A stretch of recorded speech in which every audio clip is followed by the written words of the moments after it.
தேவர் மகன் படம் மாதிரி இன்னைக்கு கலைஞர் மகன் அப்படின்னு ஒரு படம் எடுத்தா ஒற்றை பாடடி பெண்ணே ஸ்டாலின் காலடி மண்ணே. படத்துக்கு பேர் தேவர் மகன் வைக்க கூடாது, படத்துக்கு பேர் திருடன் மகன் வைக்கணும். ஆரம்பத்திலே ஆரம்பிச்சிட்டாங்க. கலைஞர் மகன் தேவலாம் திருடன் மகன் எல்லாம் சொல்றீங்க, புகுத்துறீங்க. எல்லாம் ஒண்ணு தானே. தமிழ்நாட்டுக்கு சென்டர் திருச்சி.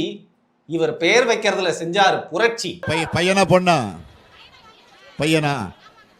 அப்பா பேர் என்ன? ஜெயக்கடா அவனுடைய ஆண் குழந்தைக்கு கருணாநிதி என்று பெயர் சூட்டப்படுகிறது. கருணாநிதி. யாரா நீ இவ்வளவு டேலண்டட் ஆகிற? You are really a god gifted child.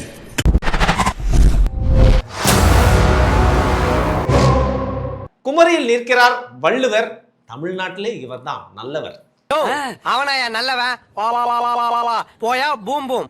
ஊரே உரையில் அடித்து தின்னவர், பழமொழிகளின் தத்துவங்களையும் தப்பு தப்பா சொன்னவர், ஒரு பெத்து போட்டிருக்கார் ஒரு உதவாக்கரை சின்னவர். நான் ப்ரோ ஒரு அளவுக்கு தான் ப்ரோ, எல்லாமே சும்மாலாம் நோண்ட கூடாது ப்ரோ.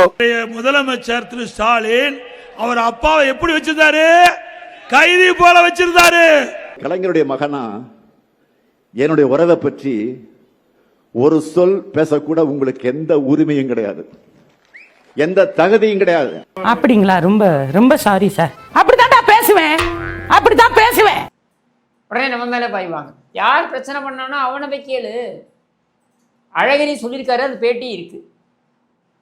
எங்க அப்பாவை வீட்டு சிறையில் வைத்திருந்தார் அப்படின்னு அந்த பேட்டி இருக்கு. அடுத்து ஸ்பெக்ட்ரம் ராஜா அந்த ஆடியோல சொல்றாப்புல, ஆமால, கருணாநிதியை வீட்டு சிறையில் வைத்திருந்தார் அப்படின்னு ஸ்பெக்ட்ரம் ராஜா சொல்றாப்புல. அப்போ நீ கேட்க வேண்டியது யாருட்டப்பா? அங்கிட்டு போய் பண்றா, நாங்க தான் கிடைச்சோமா ஆளு பாருங்க. என்னன்னா, நீ உன்னுடைய கட்சியில் இருக்கக்கூடிய மூத்த தலைவராக இருக்கக்கூடிய ஸ்பெக்ட்ரம் ராஜா பேசியிருக்கிறது. இப்போ அங்கே போய் எகிரு, உன் அரைச்சிட்டு அங்கே போய் காமி, அவன் தான் லாக் வச்சிருக்கேன்னு சொல்றாப்புலையே, அப்புறம் நீ எங்கேருந்து தப்பிக்க முடியும்? பயப்படுறியா குமார்?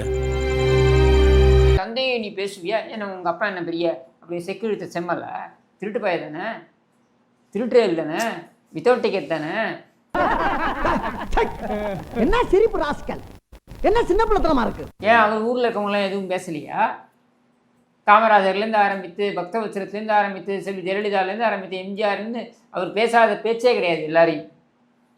அப்படியெல்லாம் பேசிட்டு போன உங்க அப்பனை வந்து யாரும் எதுவும் பேசக்கூடாதா?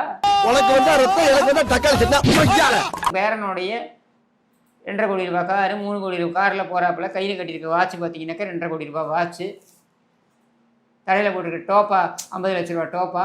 அது டோப்பான்னு உங்களுக்கு யாராவது சொன்னாங்களா? உங்களுக்கு ஆதாரம் இருந்தால் நிரூபியுங்கள். சரி, அப்போ கேட்டு காட்டி சொல்லுங்க. உனக்கு பத்தாதா திருடினது? கொள்ளையடிச்சது பத்தாதா? இன்னமும் கொள்ளையடிக்கணும்னு வெறி என்னதான் உனக்கு? அப்படி என்ன ஒரு வெறி?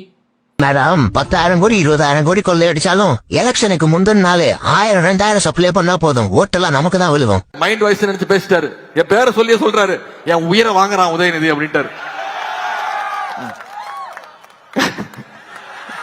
அடங்கொக்காலவலி, இது உனக்கு ஒரு பெருமையாடா அப்படின்னு பாத்தீங்கன்னா ரொம்ப ஒரு முக்கியமான விஷயம்.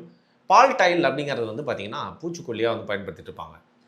ஒரு விஷப்பூச்சி குடிச்சிருச்சு அதை. ஏங்க ஒரு பொறுப்பான ஒரு எதிர்கட்சி தலைவரா, வயசுல பெரியவர், பால் டைல ஒருத்தர் குடிச்சிட்டாருன்னா குழந்தைங்களும் அதை பார்த்து வந்து பால் டைல் குடிச்சிட்டாங்கன்னா என்ன பண்றது? நான் என்ன கேட்கிறேன், ஒரு எருமை மாடு அது எதுக்கு குடிச்சது? ஒரு சின்ன பையன் அது ஒரு நடிகைக்கு செக்ஸ் டார்ச்சர் கொடுத்துச்சு, டார்ச்சர் கொடுத்து அந்த நடிகை ஒத்துக்க மாட்டேன்னு சொன்னதுனால குடிச்சிச்சு. இது இபிஎஸ் அவர்கள் இப்பெல்லாம் பேசுவார்னா? அப்படிங்களா? ரொம்ப ரொம்ப சாரி சார். அப்படித்தான் பேசுவேன். 9 ஆண்டுகள் இந்த அப்பனும் மகனும் சேர்ந்து பேசிய பேச்சுக்கெல்லாம் என்ன தவழ்ந்து வந்தார், ஊர்ந்து வந்தார். டெட் பாடி, இதை இந்த ராஸ்கல், இந்த பொறுக்கி உதவாநிதி சொன்னான் இந்த வார்த்தையை, dead body, Edappadi dead body. ஏதோ ரைமிங்கா வந்திருக்குன்னு சொல்லி என்ன ரைமிங்கா வந்து என்ன வேணாலும் சொல்லுவேன். நான் சொல்லட்டுமா ரைமிங்கா? ஐயோ வேணாங்க ப்ளீஸ். உன் குடும்பத்தை தேர் எழுதி தெருவில் விட்டுருவேன் நான் ரைமிங்கா பேச ஆரம்பிச்சேன்னா.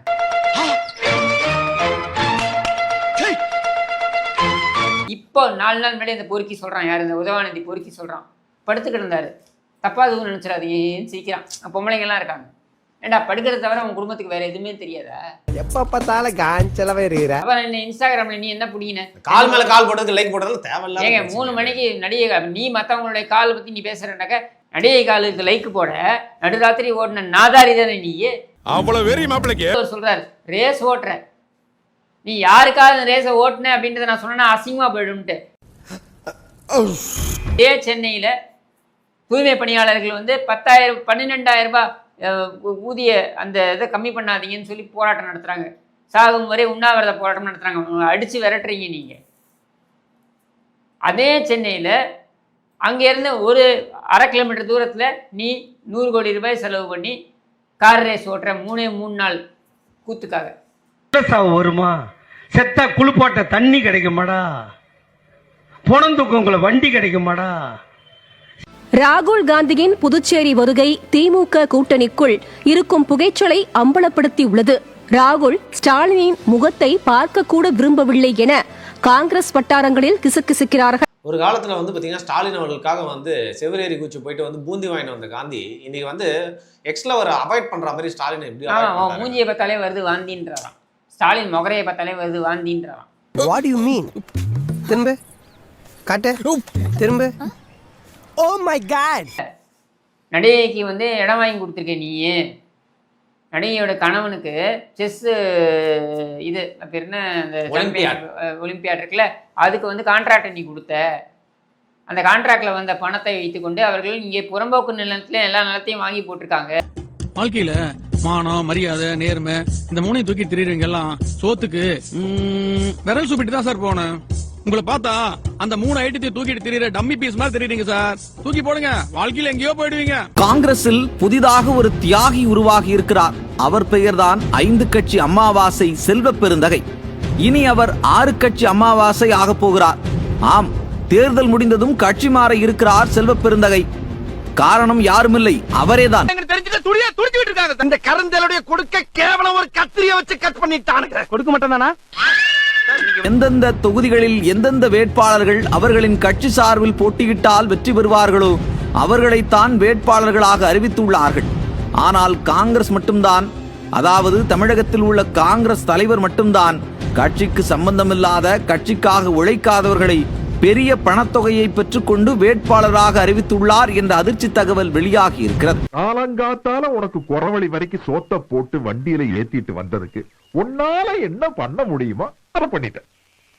விவகாரம் டெல்லி வரை சென்றதில் மிகுந்த அதிர்ச்சியில் இருக்கிறார் ராகுல். இதனையடுத்து செல்வ பெருந்தகையை விசாரித்து கண்டித்த KC வேணுகோபால் அவரிடமிருந்து ராஜினாமா கடிதத்தை பெற்றிருக்கிறார். ஆனால் இந்த புழுகு மூட்டை செல்வ பெருந்தகை இங்கு வந்து பெரிய தியாகி போல தேர்தல் முடிந்ததும் நான் தொகுதியிலேயே இருக்க போகிறேன், மக்கள் மீது கவனம் செலுத்த போகிறேன் என கூறியிருக்கிறார். இந்த ஆக்ட் குடுக்கிற வேலையெல்லாம் என்கிட்ட வச்சுக்காதடா. நீ யாருன்னு எனக்கு தெரியும், நான் யாருன்னு உனக்கு தெரியும், நம்ம 2 பேர் யாருங்கிறது இந்த ஊருக்கே தெரியும். இதை கேட்ட உண்மையான கட்சி நிர்வாகிகள் கட்சியின் மாநில தலைவராக இருந்து மட்டும் இவ்வளவு காலம் என்ன செய்தீர்கள் என சரமாரியாக கேள்வி கேட்டு வருகின்றனர். நீ கேட்ட ஒவ்வொரு கேள்வி என்ன செருப்பால் அடிச்ச மாதிரி இருக்குடா. மாதிரி இல்ல, உண்மையிலே செருப்பால தான் அடிச்சது.